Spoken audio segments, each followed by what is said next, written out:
দেখছেন Kolkata TV digital, আপনাদের সঙ্গে রয়েছে আমি শুভাঙ্গী। রাজ্যের জন্য এবার বড় ঘোষণা রেলের তরফে। কি সেই ঘোষণা জানাবো আপনাদেরকে। শিয়ালদা ডিভিশনের নতুন লোকাল ট্রেন বাড়ানো হলো একাধিক পরিষেবা। পূর্ব রেলের শিয়ালদা বিভাগে যাত্রী পরিষেবা উন্নয়নের লক্ষ্যে 20 জুন 2026 থেকে একাধিক গুরুত্বপূর্ণ পরিবর্তন আনা হয়েছে। বহরমপুর কোর্ট থেকে লালগোলা শাখায় নতুন কয়েকটি ইতিমধ্যেই জানা যাচ্ছে যে মেমু ট্রেন চালু করা হয়েছে। ট্রেনের পরিষেবা সম্প্রসারণও কিন্তু করা হয়েছে। এর ফলে মুর্শিদাবাদ জেলার বিভিন্ন স্টেশনে যাত্রীদের যাতায়াত আরো সহজ ও সুবিধাজনক হবে। বহরমপুর কোর্ট লালগোলা শাখায় নতুন লোকাল ট্রেন। কি কি লোকাল ট্রেন সময়সীমা জানাবো আপনাদেরকে। যাত্রীদের দীর্ঘদিনের দাবির প্রেক্ষিতে কৃষ্ণপুর কাশিমবাজার লোকাল 31776 ট্রেনটির পরিষেবা বহরমপুর কোর্ট পর্যন্ত বাড়ানো হয়েছে।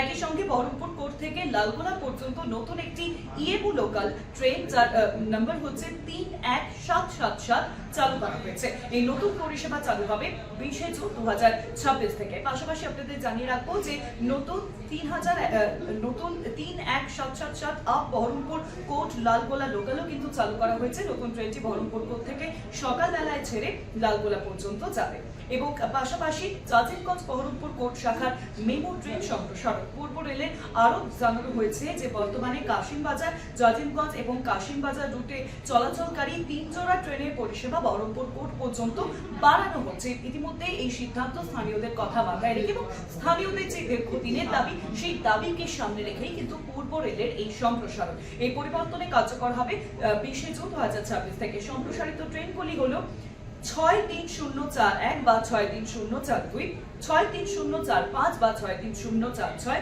63057 বা 63058 এই ট্রেনগুলি সম্প্রসারণ করা হয়েছে এবং বেশ কিছু সংশোধনও করা হয়েছে সময়সীমাতে। যাত্রীদের কি সুবিধা হবে এই ট্রেনে, এটাই আপনাদেরকে জানাবো। বহরমপুর কোর্ট থেকে সরাসরি লালগোলা সংযোগ এই ট্রেন কিন্তু ইতিমধ্যে এই নতুন লালগোলা যে ট্রেন 31777 চালুর ফলে বহরমপুর কোর্ট, কাশিমবাজার, মুর্শিদাবাদ, জিয়াগঞ্জ, পাশাপাশি ভগবানগোলা ও কৃষ্ণপুর এলাকার যাত্রীরা সরাসরি লালগোলা পর্যন্ত ট্রেন পরিষেবা পাবে। জেলা সদর শহরের সঙ্গে উন্নত যোগাযোগ হবে। অফিস ও শিক্ষার্থীদের সুবিধা হবে। ট্রেনের সংখ্যা ও সংযোগ বৃদ্ধি এবং 20 জুন থেকে এই পরিষেবা মিলতে চলেছে, অর্থাৎ আর কয়েকদিনের অপেক্ষা। এরকম বিভিন্ন খবরের জন্য অবশ্যই নজর রাখবেন কলকাতা টিভি ডিজিটাল, পাশাপাশি কলকাতা টিভির পর্দায় কলকাতা টিভি রাত 7 দিন।